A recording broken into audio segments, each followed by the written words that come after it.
पनवेलकरांच्या जीवाशी खेळणाऱ्यांवर कारवाई, नियम मोडणाऱ्या कंपन्यांचे धाबे दणाणले. महापौर नितीन पाटील आक्रमक. पनवेल पालिका हद्दीत दिवसेंदिवस प्रदूषणाची पातळी धोकादायकरित्या वाढत आहे. तळोजा MIDCतील कंपन्या आणि शहराभर सुरू असलेल्या मोठ्या बांधकामांना त्यासाठी जबाबदार धरलं जात आहे. धूळ, रासायनिक वास आणि हवेतील वाढलेल्या प्रदूषण यामुळे नागरिकांचे आरोग्य धोक्यात आलंय. मात्र प्रदूषण वाढवणाऱ्यांवर कारवाईच्या नावाने नकार घंटाच ऐकायला येत होती. मात्र आता चित्र बदलणार असल्याचं आश्वासन पनवेलचे महापौर नितीन पाटील यांनी दिलंय.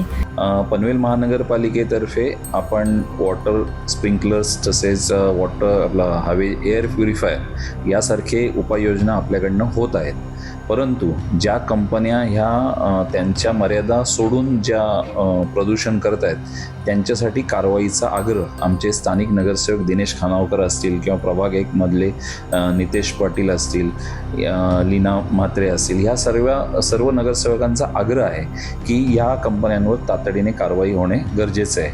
आणि त्या दृष्टीने माननीय आमदार प्रशांत ठाकूर साहेब यांच्या माध्यमातून या प्रदूषणाचा विषय आम्ही महाराष्ट्र विधानसभेमध्ये निश्चितच मांडणार आहोत. मी असं आपला जो म्हणणं आहे ते मी पूर्णतः खोटं ठरवणार नाही, पण मी याची पूर्णतः माहिती घेईन. पण ज्या काही मशिनरी त्यांनी या प्रदूषणाच्या नियंत्रणासाठी आणलेल्या आहेत त्याचा ते वापर करताना मला तरी दिसत आहेत. पण आपल्या निदर्शनास असं कुठे धूळ खात पडलेल्या मशीन असतील तर त्या मला निश्चितच आपण कळवा. मी निश्चितच या अशा अधिकाऱ्यांवर कारवाई करीन. इतके दिवस कारवाईपासून कोसा दूर असलेल्या कंपन्या आणि बांधकाम व्यावसायिकांवर आता पनवेलचा बडगा उगारला जाण्याचे स्पष्ट संकेत मिळत आहेत. पनवेल महापालिकेचे महापौर नितीन पाटील यांनी स्पष्ट शब्दात इशारा दिला आहे की जे उद्योग आणि बांधकाम व्यावसायिक पर्यावरण नियमांचे पालन करीत नाहीत, धूळ नियंत्रणासाठी उपाययोजना करत नाहीत किंवा प्रदूषण वाढवण्यासाठी कारणीभूत ठरत आहेत, त्यांच्यावर थेट कारवाई केली जाईल. तळोजा MIDC परिसरातील अनेक कंपन्यांकडून प्रदूषण नियंत्रण यंत्रणा बंद ठेवली जात असल्याच्या तक्रारी सातत्याने पुढे येत आहेत. दुसरीकडे मोठ्या बांधकाम प्रकल्पांमध्ये पाण्याची फवारणी, संरक्षण जाळ्या आणि धूळ नियंत्रणाचे नियम पाळले जात नसल्यामुळे संपूर्ण परिसर धुळाने माखले आहे.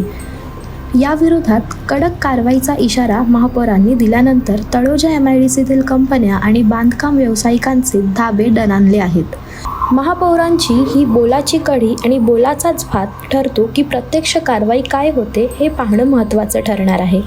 पनवेलहून आकांक्षा देशमुखसह माय महानगर लाईव्हसाठी ब्युरो रिपोर्ट. अशाच माहितीपूर्ण बातम्या आणि व्हिडिओंसाठी माय महानगर लाईव्हला सबस्क्राईब करायला विसरू नका.